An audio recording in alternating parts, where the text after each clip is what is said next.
Hi guys, welcome back to my channel. This is part 2 of my UPSC CSE Prelims 2026 question solving series. For those who are new here, I have attached my mark sheet for credibility and authenticity. You can pause the video and have a look. Now let's move directly to the questions. We'll start with question number 27 and discuss the logic that I used while solving these questions in real-time situations. Yeah. Question number 27. Consider the following statements relating to the use of place value system in India. The earliest epigraphic use of the place value system in India is found in the Mankani plates from Gujarat. पता नहीं ये सुना नहीं था मैंने मुझे नहीं पता था. In the 9th century, place values became general in inscriptions all over India. The place values have been found in Sanskrit inscriptions in Southeast Asia as early as the 7th century. Now, तीनों ही questions के बारे में कुछ भी नहीं पता था, कोई भी मैं एलिमिनेट नहीं कर पा रही थी, लेकिन मैंने बस सोचा कि ये कह रहे हैं कि प्लेस वैल्यू के इंस्क्रिप्शंस ऑल ओवर इंडिया मिलना थोड़ा अजीब मुझे लगा. इंडिया इतनी बड़ी कंट्री है, ऐसा कहना कि पूरी कंट्री में हर जगह ही मिलते हैं ऐसे इंस्क्रिप्शंस. हमने अगर ऐसा कुछ होता तो हमने पढ़ा होता. By that logic I eliminated this option और मैंने ये आंसर मार्क किया. But according to UPSC the actual answer is this. तो ये क्वेश्चन मेरा गलत हुआ, लेकिन मेरा पर्पस ये है आपको ये क्वेश्चन बताने का कि मैंने इसे ऐसे सॉल्व किया और एक्चुअल आंसर ये है. वो मैं आपको इसलिए बता रही हूँ क्योंकि अ, अक्सर हम ऐसे एनालिसिस देखते हैं और फिर हम डर जाते हैं कि हमने कुछ सोचा, हमने कॉमन सेंस लगाया. आई एम श्योर काफी बच्चों ने ये कॉमन सेंस ऐसे ही लगा के एलिमिनेट किया होगा, बट आप नेक्स्ट टाइम फिर इसको लगाने से डरोगे. But let me tell you, आप अगर ऐसा लगाते हो तो आउट ऑफ 30 क्वेश्चंस आपके 4-5 क्वेश्चंस ही ऐसे होंगे जो गलत होंगे, तो नेट नेट आप पॉजिटिव में रहोगे. Even if you make 10 questions wrong, आप फिर भी नेट नेट बहुत पॉजिटिव में रहोगे. लेकिन अगर आप ये अप्रोच नहीं लगाओगे, वो अंडरस्टैंडिंग से क्वेश्चंस नहीं करोगे, तो आप क्वेश्चंस छोड़ोगे. और क्वेश्चंस छोड़ोगे तो देयर इज नो चांस कि हमारा हो. तो क्योंकि देखो ये मतलब आई हैव रेड, बट मतलब मैंने इंस्क्रिप्शंस के बारे में पढ़ा हुआ है इवन फ्रॉम नितिन सिंघानिया. मैंने नहीं पढ़ा इसके बारे में, मतलब at least I have not red. तो अब मैं इस क्वेश्चन को कैसे अटेम्प्ट करूं? अगर मैं इस क्वेश्चन को छोड़ दूं, ऐसे कितने सारे क्वेश्चंस आए जो हमें कुछ भी नहीं पता था जिनके बारे में. पर अगर हम ऐसे ही क्वेश्चंस छोड़ते रहे तो फिर कैसे ही मार्क्स बनेंगे? तो बाय दैट मतलब using that thing I gain that courage कि ठीक है इसको ऐसे एलिमिनेट करते हैं. तो गलत हुआ, but this is for all the questions जो अब मैं सॉल्व करने जा रही हूँ कि अगर थोड़े बहुत ऐसे क्वेश्चंस गलत होते हैं तो डोंट बी अफ्रेड. क्योंकि see I attempted 83 questions and I made around 25 questions wrong. तो 25 क्वेश्चंस तो मेरे भी गलत हुए ही हैं. तो गलत होंगे questions, but they are casualties जो इस प्रोसेस में हमें एक्सेप्ट करनी चाहिए, and so that we can score a good score. Now, consider the following statements about the archaeological findings in Harappan towns. Now, आप ये तीनों statements पढ़ लेना. स्पिंडल होल्स के बारे में मुझे नहीं पता था ये क्या होता है. Spinning wheels I had read, लेकिन स्पिंडल होल्स नहीं पता था क्या होते हैं. Weights and measurement scales complete with graduations have been discovered. ठीक है. फिर ये स्टेटमेंट कह रहा है कि there were houses with spacious courtyards, bathing platforms, own wells, large rooms. Now, on the basis of this ये तीनों स्टेटमेंट्स दिए हुए हैं. स्टेटमेंट 1-2 से कुछ समझ नहीं आया मुझे, लेकिन थर्ड में इसमें ये कह रहा है कि कॉमन प्रॉपर्टी सिस्टम का इमर्जेंस हो चुका था. थर्ड स्टेटमेंट से ऐसा समझ में आ रहा है, जबकि थर्ड स्टेटमेंट बात कर रहा है प्राइवेट प्रॉपर्टी की. तो third statement is wrong. The moment you eliminate this, ये आपका आंसर है. तो third statement was very smartly it was very smartly chosen, ताकि आप it was very smartly placed ताकि आप ये क्वेश्चन इजीली कर पाओ. क्योंकि ये तो हमने पढ़ा भी है काफी सारे अ, हड़प्पन की जो चैप्टर्स होते हैं उसमें, मतलब जहाँ पे भी हड़प्पा के बारे में हम पढ़ते हैं. और इवन इफ आपने नहीं पढ़ा है, you would have eliminated this option. तो ऐसे मैंने किया. This question I did purely by knowledge. Eka movement and Bardoli satyagraha. The Eka movement was throughout supported and organized by the Congress, while Bardoli Satyagraha was initially independent of Congress, influenced and was it was initially independent of Congress influence and was only in the last stages supported by the Congress. पता नहीं, इसके बारे में नहीं पता था, depth में इतना मैंने नहीं पढ़ा था इसे. The Eka movement was provided leadership by the Talukdars of Awadh. इतना ही पढ़ के मैंने इस ऑप्शन को काट दिया था. क्योंकि मुझे पता था कि एका मूवमेंट जो लोअर कास्ट के जो लोग हैं वो लड़ रहे हैं अगेंस्ट जमींदारी क्लास और तालुकदार्स, तो लीडरशिप वो कैसे प्रोवाइड कर सकते हैं? This statement is wrong. The Bardoli Satyagraha was a campaign against the enhancement of land revenue, while the Eka movement was a protest against excessive extraction of lands. Now, ये हमको पता होना चाहिए. ये तो बेसिक एक तरीके से कोई भी मूवमेंट किस बारे में है उसकी बात कर रहा है, और हमें पता था कि बरदोली सत्याग्रह में जो जैसे कि बरदोली सत्याग्रह में रेंट को बढ़ाने से लोग परेशान थे, तो 30% जो थी वो गवर्नमेंट कह रही थी कि हम बढ़ाएंगे. फाइनल सेटलमेंट 6% हाइक पे हुआ था. तो ये तो this I knew. The Ika movement was located in the Varanasi and Mirzapur districts of the present-day UP, while the Bardoli Satyagraha took place in Saurashtra. अब सौराष्ट्र का आइडिया नहीं था, बट मुझे पता था कि वाराणसी एंड मिर्जापुर डिस्ट्रिक्ट्स में नहीं है, क्योंकि स्पेक्ट्रम में जब मैंने पढ़ा था तो इट मेंशन कि नदर्न यूपी के जो डिस्ट्रिक्ट्स हैं, हरदोई, सीतापुर, इन डिस्ट्रिक्ट्स में हुआ था, और ये ईस्ट यूपी में आते हैं. तो by that logic I eliminated also. ये वाले क्वेश्चन, इस वाले स्टेटमेंट से हमें आंसर मिल ही गया था, तो बट ये तो मैं चेक करने के लिए आपको बता रही हूँ. तो right away I mark this question. या and this question was solved purely by knowledge. Now ये भी आप पढ़ लेना, इतने लंबे लंबे क्वेश्चंस हैं इस बार. Which of the following statement support the above statements? There is, इसमें कुछ बात हो रही है कि इरिगेशन होती थी फ्लड प्लेन्स के पास ही, ब्रॉड एनिमल्स यूज होते थे पानी ले जाने के लिए, वैसा वैसा. There is evidence in the Rig Veda of the use of Ashma Chakra, which is stone pulley wheel, and strapped wooden pails to draw water. पता भी नहीं है मुझे ये क्या होता है, ये wooden pails. I had not heard of it.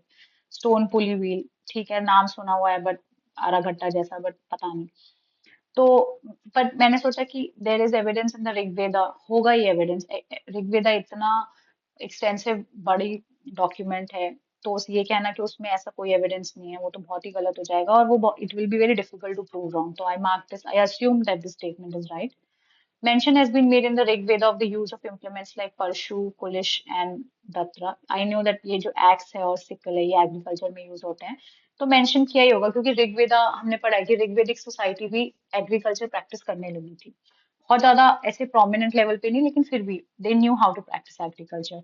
तो मेंशन होगा ही उसमें जब लोग यूज करते होंगे एक्स को और सिकल को. Third statement, there is a history of the use of ox even before the Rig Veda for plowing the land and pulling the carts. पता नहीं क्यों ये स्टेटमेंट मैंने गलत मार्क किया. मुझे ऐसा लगा कि मतलब there is a history of use of ox even before जिस तरीके से ये लैंग्वेज फ्रेम्ड है, इवन बिफोर द ऋग्वेदा. मैंने इसको गलत माना. मुझे लैंग्वेज थोड़ी सी पीवाईक्यूज की अंडरस्टैंडिंग से मुझे लगा कि लैंग्वेज में थोड़ा सा प्रॉब्लम है, ऐसे कभी यूपीएससी नहीं लिखता कि ऋग्वेदा से पहले भी ऑक्स का यूज करने की हिस्ट्री है मतलब. तो by that logic I eliminated this option, और ये आंसर मैंने मार्क किया. जबकि इसका actual answer is C, 1 and 3. मतलब this statement is right, this statement is right, but this is wrong. तो अब आप देखो यहाँ पे the logic, the trick that I applied failed. तो ऐसा होगा एग्जाम में, बट हमें डरना नहीं उस चीज से. एक्चुअल आंसर आपका ये है. Now moving on to the next question. ये पढ़ लेना आप. प्लीस्टोसीन पीरियड में रिवर्स की बात कर रहे हैं कुछ तो. Which of the following are the basis of the above assertion? ये मैंने पढ़ा, द प्रेजेंस ऑफ द, ये the Nadi Sukta of the Rigveda. नहीं सुना, सुना भी नहीं है मैंने इसका नाम कभी. The exploration of the Sutlej and Yamuna by Robert Bruce Foote. पता नहीं, मतलब नाम भी नहीं सुना ये कभी, हो सकता है. The presence of the same species of dolphins in both the Indus and the Ganga river systems. Yes, ये मुझे स्टेटमेंट बहुत प्लॉजिबल लगा.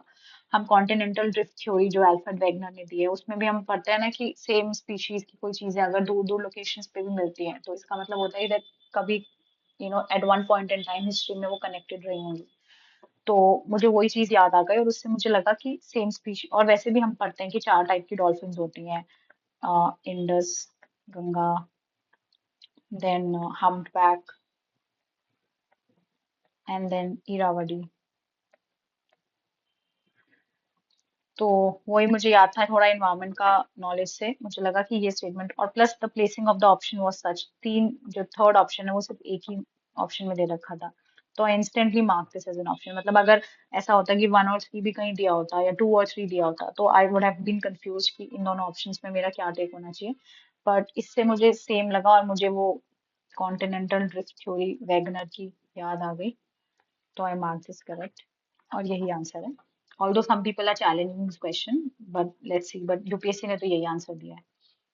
Now what does an empty seat represent in Buddha iconography? ये तो मैंने पहले ही काट दिए, पता नहीं क्यों मुझे ऐसा लगा एम्प्टी सीट मतलब जैसे एम्प्टी सीट का मतलब होगा कि जैसे जब वो अपने घर पैलेस छोड़ के ही abandoned everything and left his palace, तो ये उसको रिप्रेजेंट कर रहा होगा। तो मैंने मार्क करा बुद्धाज महाविनिष्क्रम, क्योंकि उसी को रिप्रेजेंट करता है। बट एक्चुअल आंसर ये है, द एक्चुअल आंसर इज ये, जो मैंने सबसे पहले एलिमिनेट किया था वही आंसर है। So the meditation of the Buddha is the right answer. तो देखो अब ऐसे ये कैजुअलिटीज पेपर में होती हैं। ये थोड़ी मेरी लैक ऑफ नॉलेज भी मैं बोलूंगी, मुझे नहीं पता था। Many questions many students have done this question right, क्योंकि अ, पता होना चाहिए था, नॉलेज का क्वेश्चन था, but I made this wrong. तो कई बार आपके नॉलेज के क्वेश्चंस भी गलत हो सकते हैं, and I think that's a learning की वो नहीं होना चाहिए। Now modern names of rivers, ancient दे रखे हैं और मॉडर्न से कंपेयर करना है ना। इससे पहले मैं आपको दिखाना चाहती हूँ, ये 2025 यूपीएससी प्रीलिम्स का ही क्वेश्चन है कि ये टेरिटोरियल रीजन्स दिए हुए हैं और कॉरस्पॉन्डिंगली उनकी रिवर्स दी हुई हैं। तो इसमें एक रिवर है ये विपास, जिसका मॉडर्न नेम इज बियास। तो अगर आपने पीवाईक्यू उसको सॉल्व करा होता कि विपास रिवर, क्योंकि ये तो हम सुनते हैं, महानदी भी सुनते हैं, सरयू भी हमको पता है, लेकिन विपास नदी अगर हमें नहीं पता थी और हमने ये रिसर्च करी होती तो हमें पता चल जाता है ये बियास रिवर है। बियास तो हमारी मतलब पॉपुलर रिवर है हमारे इंडिया में। तो उस लॉजिक से हम ये वाला जो ऑप्शन है ये काट देते। तो फोर्थ, तो अब हम फोर ऑप्शन से 50-50 में आ गए हैं। अब मैंने कैसे सॉल्व किया ये, तो मुझे ये पता था। अब उसके बाद मैंने कैसे सॉल्व किया, मुझे इन वैसे तो मुझे पता था कि वितास्त को ये कहते हैं और अस्किनी को, सॉरी सॉरी, मतलब मैं कह रही हूँ कि वैसे तो मुझे चेनाब और झेलम के नाम पता थे, बट थोड़ी श्योर नहीं थी मैं। लेकिन मुझे ये पता था कि परुशिनी को, सॉरी, रवि को परुशिनी रिवर भी कहते हैं। वो इसलिए पता था, मैं आपको बताती हूँ, it's a very strange thing. Spectrum में मैंने पढ़ा था जो पूर्ण स्वराज का जो रेजोल्यूशन था ना, जो शायद 31 दिसंबर को नेहरू जी ने डिक्लेयर किया था और फ्लैग अनफर्ल किया था। तो स्पेक्ट्रम में ये मेंशन था कि वो जो है वो परुशिनी रिवर की बैंक्स पे किया था। अगर आप रावी रिवर जिसको बोलते हैं, तो ब्रैकेट में ऐसे लिखा हुआ था Ravi river, on the river of Parushni, on the banks of Parushni river, bracket में रावी। तो वहां से मुझे वो ध्यान रह गया, and I mark this right, और यही आंसर है। तो देखो अब यहाँ पे इस वाले ऑप्शन पे आने में, या अगर आपको ये भी पता होता, तो आप इस यहाँ पर इन तीनों ऑप्शंस को सॉल्व करने में आपकी नॉलेज काम आती, यहाँ पे आप पीवाईक्यू से भी हेल्प ले सकते थे।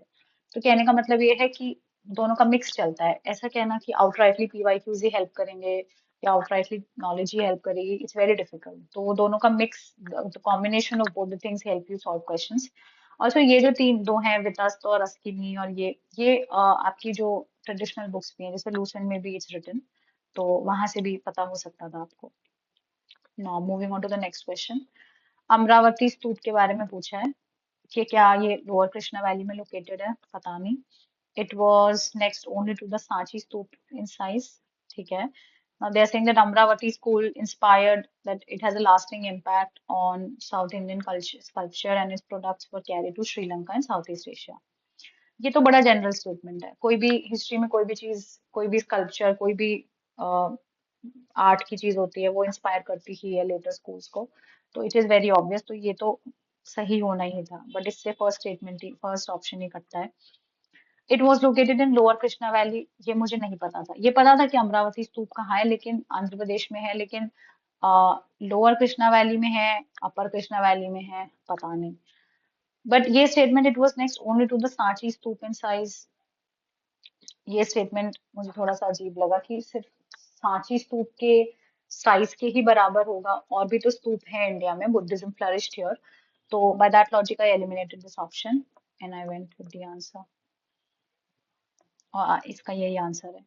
तो जबकि मुझे ये क्वेश्चन, इस स्टेटमेंट के बारे में आइडिया नहीं था, बट स्टिल समहाउ आंसर आ गया। ये है आंसर इसका. Now moving on to the next question.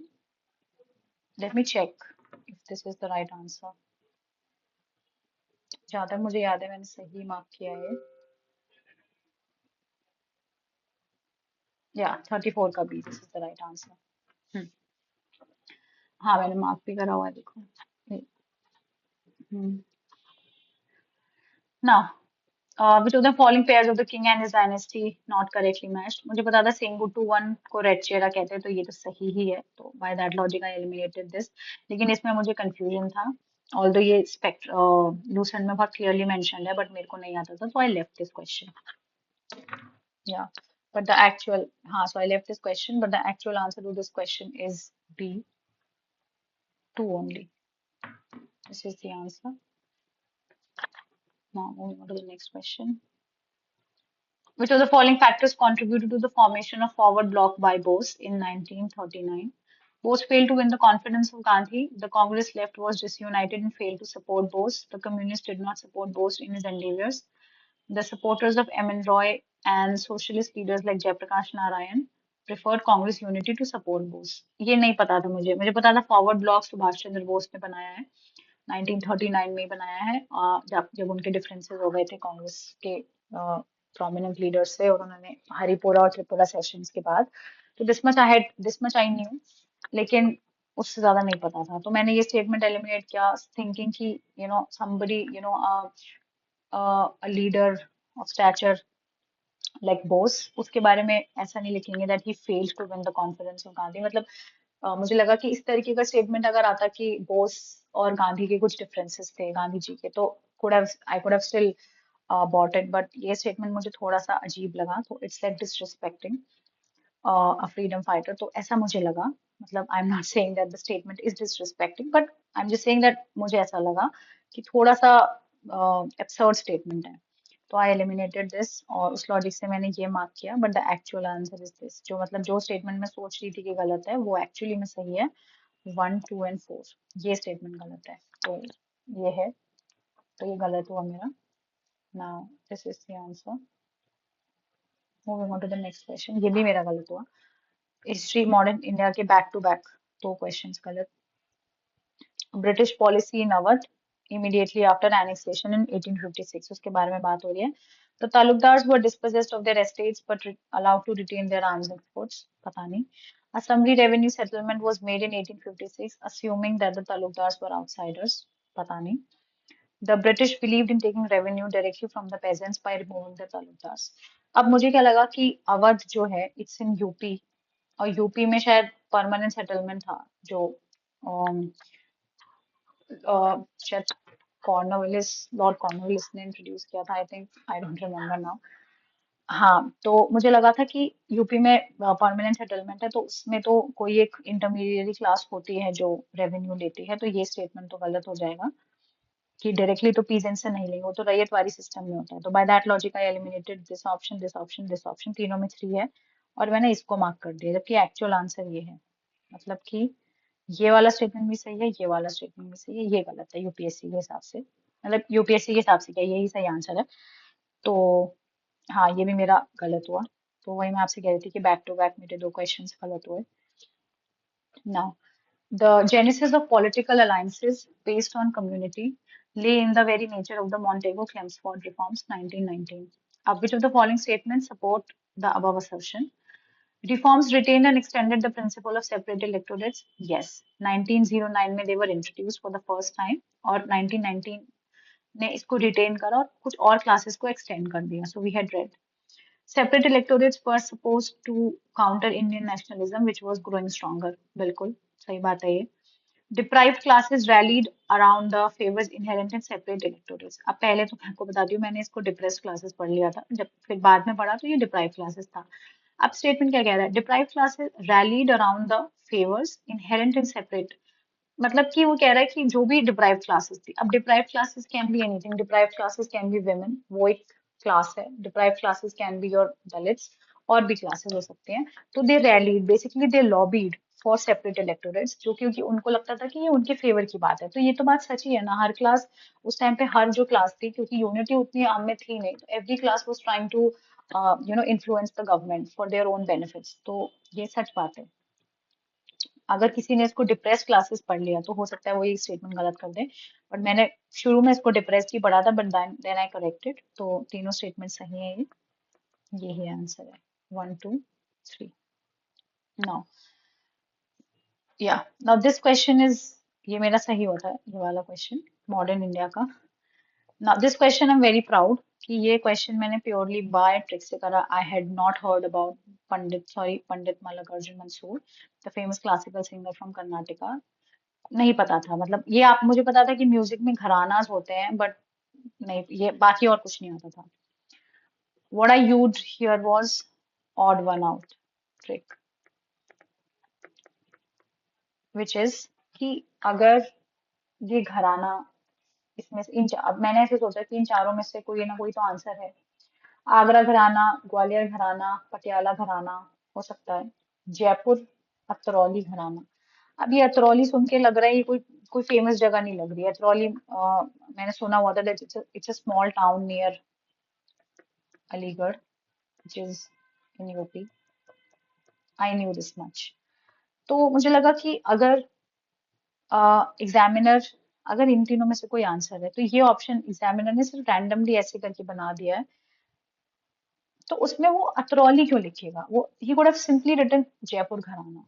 वो अतरौली इतना प्रिसाइज, इतनी इतनी ऐसी लोकेशन जो इतनी पॉपुलर नहीं है किसी वैसी उस चीज के लिए, उसका अगर वो मेंशन कर रहा है तो यही आंसर होगा।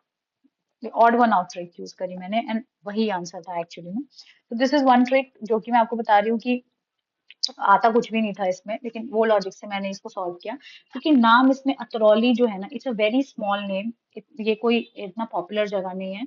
इसका नाम इस ऑप्शन में आना, इसका मतलब यही है कि एक्चुअली में जो आंसर है वो यही है। तो this is how I marked it right. Now, moving on to the next question. Which of the following text does the term Kshetrapani, mistress of the field, originate? क्षेत्रपत्नी, मुझे लगा अर्थशास्त्र के टाइम पे women को rights थे, तो मैंने अर्थशास्त्र मार्क किया, but actual answer is this. तो यहाँ पे मेरा आंसर गलत था। Now, again, this question ये बहुत लंबा question है. It is about कि कहीं corruption हो रहा है और फिर वो how do you deal with it? Ethics का question है.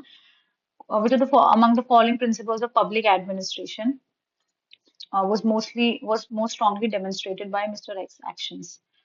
अब ये वाला देखो मैंने कैसे एलिमिनेट किया, मुझे पता भी नहीं था ये कौन सा प्रिंसिपल है, बट हिंदी वाला जो वर्जन है इसका मैंने अटैच किया हुआ है, इसमें लिखा हुआ है दल भावना। तो मतलब मुझे समझ में आ गया कि इसका मतलब ये है, इस इंग्लिश वाले का मतलब ये है दल भावना। तो पता था मुझे, वो पढ़ के आप पढ़ लेना इसको एक बार, आपको समझ आ जाएगा कि ये दल भावना के बारे में, यानी ग्रुपिज्म के बारे में तो बिल्कुल नहीं है, डेलीगेशन के बारे में भी नहीं है। मुझे इन दोनों में कंफ्यूजन था। Finally I mark this as the answer, और यही है राइट आंसर भी, क्योंकि मुझे लगा कि एक्चुअली में ये क्वेश्चन अकाउंटेबिलिटी के बारे में है। वैसे भी वो कह रहा है कि based on the principles of public administration, वो अकाउंटेबिलिटी के बारे में है, that the person in charge वो अपने आप को अकाउंटेबल फील करता है, that he is accountable to the people of this country और टू हिज हायर अथॉरिटीज, कि पब्लिक इंटरेस्ट में ही पैसा खर्च हो या उसका मिसयूज ना हो। तो आंसर यही होगा, बट मैं आपको वही बता रही हूँ कि अगर आपको लगता कि ये तो मुझे पता ही नहीं है, तो you could have read this Hindi version. तो कई बार हिंदी वर्जन भी पढ़ लेने में हेल्प मिलती है। तो ये तो पता ही था नहीं होगा, इन दोनों में मुझे कंफ्यूजन था, बीसी में, और ये आंसर मैंने मार्क किया। नाउ ये ऑप्शन, ये क्वेश्चन मैंने किया ही नहीं है, तो आई आई वोंट टेल यू कि ये मैंने अभी तक भी पढ़ा ही नहीं है कि ये क्या है। इतना बड़ा क्वेश्चन था, मैंने छोड़ दिया, मेरे पास टाइम भी नहीं था लास्ट में, because it was such a lengthy paper. तो इसका आंसर ये है, मैं आपको बता दे रही हूँ। नाउ नेक्स्ट क्वेश्चन, अगेन आप पढ़ लेना, बहुत बड़ा क्वेश्चन है, वीडियो लंबी हो जाएगी। What amongst the following should Mr. X do now? Immediately disclose the information to the project committee and the public. Recommend removing the contractor from the shortlist to protect the project's integrity. देखो अब ये statement second क्यों गलत है, क्योंकि यहाँ पे उन्होंने बोला है कि though nothing had been legally proven. जब कुछ लीगली प्रूव नहीं हुआ तो हम वो प्रिंसिपल फॉलो करते हैं ना, इनोसेंट अंटिल प्रूवन गिल्टी। किसी को अगर लीगली किसी ने लीगली कन्विक्ट नहीं करा है, किसी कोर्ट ने या किसी कमिटी ने, तो आप उस कॉन्ट्रैक्टर को किस बेसिस पे रिमूव कर सकते हो? तो second statement is definitely wrong. तो आपका आंसर आपको आ जाएगा। थर्ड क्या है? Proposal limited disclosure. आप देखो यूपीएससी को जब कोई स्टेटमेंट सही बनाना होगा ना, कितना माइल्ड लैंग्वेज यूज करेगी। Proposal limited disclosure to an oversight committee while keeping the information confidential from the public for the time being, मतलब वो सारे ही एकदम जैसे हम केस एथिक्स में केस स्टडीज में ऑप्शंस बनाते हैं ना, उसने बिल्कुल वैसे ही बनाया कि लिमिटेड डिस्क्लोजर करेंगे, ताकि एकदम से पब्लिक का लिमिटेड डिस्क्लोजर करेंगे, और इंफॉर्मेशन कॉन्फिडेंशियल रखेंगे पब्लिक से, ताकि पब्लिक का एकदम से ट्रस्ट लूज ना हो, लेकिन टाइम बीइंग के लिए करेंगे। मतलब अगर ऐसा हुआ कि हायर अथॉरिटीज ने बात नहीं मानी या फिर भी करप्शन कंटिन्यू रहा, तो हम शायद पब्लिक को लेटर स्टेज पे जाके ये सब कुछ एक्सपोज कर दें। तो मतलब आप समझो कि ये इतना बैलेंस्ड है, तो ये तो आंसर में होना ही था। फर्स्ट भी पढ़ लेते हैं। Immediately disclose the information to the project committee and the public. Immediately मतलब तुरंत ही जाके ये काम कर देते हैं। इस तरीके के ऑप्शंस तो हम केस स्टडीज में भी हम बनाते हैं ऐसे ऑप्शंस, एंड देन वी हम इसके डीमेरिट्स ज्यादा दिखाकर इसको रिजेक्ट कर देते हैं। तो वो हमें पता, मतलब उससे भी हमें पता है कि ये गलत ही होगा। और आप वैसे भी समझो कि यहाँ पे क्या रहा, लिमिटेड डिस्क्लोजर करना है, यहाँ पे क्या रहा, इमीडिएटली जाके डिस्क्लोज कर देना, वो भी फुल डिस्क्लोज करना है। इसका मतलब 1 और 3 स्टेटमेंट्स कॉन्ट्रडिक्ट कर रहे हैं, तो 1 और 3 तो इकट्ठे होंगे भी नहीं, तो उस लॉजिक से आपका थर्ड स्टेटमेंट भी गलत हो जाता है। ठीक है, अब आपको इन तीनों में डिसाइड करना है। सेकंड आपका गलत है ये, तो आपका ये आंसर है। तो आप किसी भी ट्रिक से सॉल्व करते हैं इसको, इसका आंसर आपको आसानी से मिल जाता। मतलब इसमें कुछ ये बहुत ज्यादा टफ क्वेश्चन ऑनेस्टली नहीं था, क्योंकि ये सिंपल बात जो उन्होंने लिखी है, though nothing had been legally proven. तो आपको इतना सोचना था कि अगर लीगली प्रूवन नहीं है तो हम कॉन्ट्रैक्टर को हटा नहीं सकते, क्योंकि ये साबित नहीं हुआ है कि कॉन्ट्रैक्टर की गलती है। ठीक है ना, नेक्स्ट क्वेश्चन बहुत बड़ा है, आप पढ़ लेना यार। Based on the above, select the correct conclusion from the options given below. X is correct in interpretation of law, including the view on non-inclusion of नहीं, ये